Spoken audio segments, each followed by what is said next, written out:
गंबड़ भरिसां क़दीमी ॻोठ इलाक़ा जे घरनि खे मसमार करण जा नोटिस जारी थियण ख़िलाफ़ कुंभार बिरादरी जे माण्हुनि सिविल सोसाइटी ऐं क़ौम परस्त अॻवाननि एहतजाजी मुज़ाहिरो कयो। इन हवाले सां वीडियो लिंक ते मौजूदु आहे किशोर कुमार जी। किशोर जी बिल्कुल सोबेदेरे तालके जी हद में ॻोठ वॾा लाखा में 200 साल रहाकू जेके कुंबर बिरादरी जा मुबैना तौर जेके घर मसमार करण जी कोशिश कई पई वञे उन जे ख़िलाफ़ जेको आहे अॼु कुंबर बिरादरी सां गॾिजी जेको आहे सिविल सोसाइटी जे माण्हुनि ऐं जेको आहे क़ौम परस्तनि अॻवाननि पारां जेको आहे यकजहती तौर जेको हिन एहतजाज में शामिल आहिनि। अचो त मौजूदु जेके सिविल सोसाइटी जा माण्हू आहिनि उन्हनि सां ॻाल्हि ॿोल कंदासीं त उन्हनि जो छा चवणु आहे।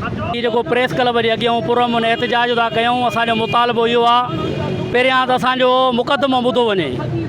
उहो मुक़दमो इहो आहे त 200 साल अॻु जा असांजा क़दीमी घर आहिनि ऐं असांजा वॾेरा, इहा 5वीं पीढ़ी आहे उते रहे थी पई ॻोठ वॾा लाखा में तालको सोबोदरो में।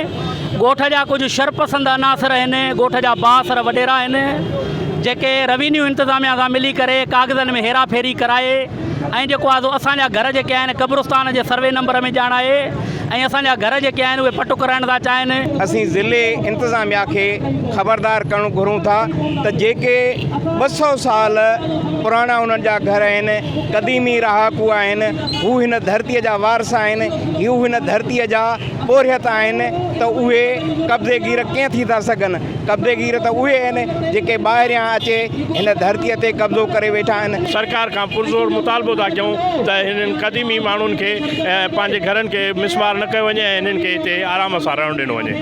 इन अमल जी सख़्तु लफ़्ज़नि में मज़म्मत था कयूं। हीउ 200 साल जो ख़ानदान जेको आहे हिते रहाश पज़ीर आहे।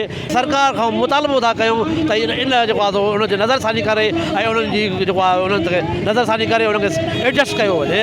पुराणे टाइम खां वठी इहो मुक़ाम बि मौजूदु हो, इहो रस्तो बि मौजूदु आहे ऐं ॿिया दंग ऐं जेके सर्वे नंबर उहे बि मौजूदु आहिनि। हाणे ही हिकिड़ो हथ वठी हिकिड़ी साज़िश तहत हुननि खे मिसकीन सम्झी ऐं लावारो सम्झी ऐं हिन ॻोठ मां लॾायो वञे, साज़िश खे बंदि कयो वञे। सियासी समाजी ऐं सिविल सोसाइटी जा जेके माण्हू आहिनि उन्हनि जा वीचार ॿुधा, उन्हनि पारां जेको आहे हुकूमत सिंध खां इहो मुतालबो कयो वियो आहे त फौरी तौर जेको आहे ही जेके घर ड्राइण जी साज़िश कई पई वञे हिन खे ख़तमु कयो वञे।